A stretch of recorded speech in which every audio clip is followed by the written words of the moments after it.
আমার কোনো রাজনৈতিক দল নেই এবং রাজনীতি করার ইচ্ছাও নেই। রাজনৈতিক পদ পদবি নিয়ে ব্যক্তিগতভাবে আমি ভাবি না।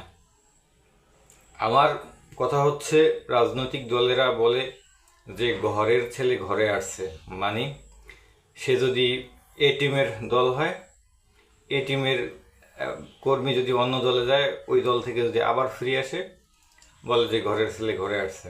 আমার দু চোখে আমি দেখি একটা বাংলাদেশের ছেলে বাংলাদেশে আসছে। আমার কথা হবে এটা। তার মানে আমরা রাজনীতি বুঝি না, কিংবা রাজনীতি করার জন্য যে সক্ষমতা দরকার সেটা আমাদের মাঝে নেই, যার জন্য আমরা সক্রিয়ভাবে রাজপথে ভূমিকা রাখতে পারি না।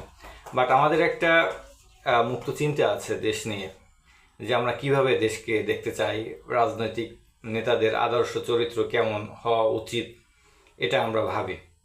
আর এই ভাবনার বহিঃপ্রকাশ হচ্ছে আমাদের ব্যালটের মাধ্যমে। আপনি দেখবেন এই স্বাধীনতা পরবর্তী সময়ে এক দল কিন্তু আজীবন ক্ষমতায় ছিল না। হয়তো কোনো দল একটু সময় বেশি নিয়েছে, আবার কোনো দল সময় কম পাইছে, কিন্তু পালাবদলের মাধ্যমেই এই দেশটা শাসিত হয়েছে। দৃশ্যমান তেমন কোনো উন্নতি কিংবা আদর্শ সততা দুর্নীতি মুক্ত দেশ এটা আমরা এখনো পাইনি।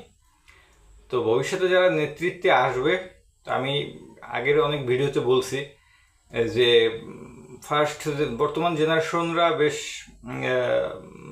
সততা নিয়ে কাজ করার আগ্রহ আছে, তারা কাজ করে দেখছি।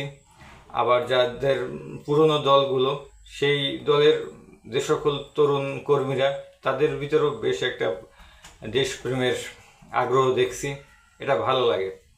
তবে আমরা দেখতে চাই পদ পদবি নিয়ে কারাকারি নয়, খামচাখামচি নয়, মারামারি নয়, আপোষ মীমাংসার মাধ্যমে আপনারা দল চালাবেন, দেশ চালাবেন। আপনি লক্ষ্য করছেন কিনা জানি না, চীনে যে বর্তমান প্রধানমন্ত্রী আছে, না প্রেসিডেন্ট যেই হোক, হুজিনটাও নাকি, উনি কিন্তু আমার হুশ হওয়ার পর থেকে ওনাকেই দেখে আসছি। আবার রাশিয়ার ভ্লাদিমির পুতিন সাহেবরে দেখছি, সেটাও আমার জীবনের হুশ হওয়ার পর থেকে আমি তাকেই দেখে আসছি। ইসলামিক খেলাফতেও এরকম একটা দিক নির্দেশনা আছে, বাট গণতন্ত্রের বেলায় এটা না।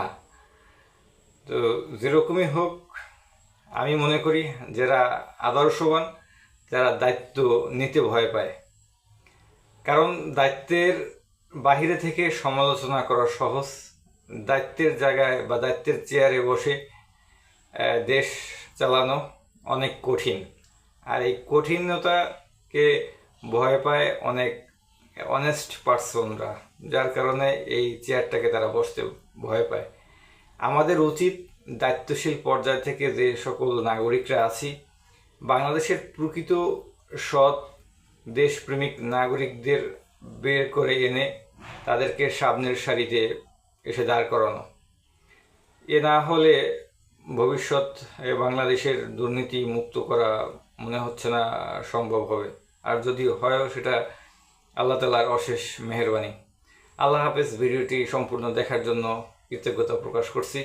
পরবর্তী ভিডিওতে আপনাদের সাথে ইনশাআল্লাহ আবারও দেখা হবে।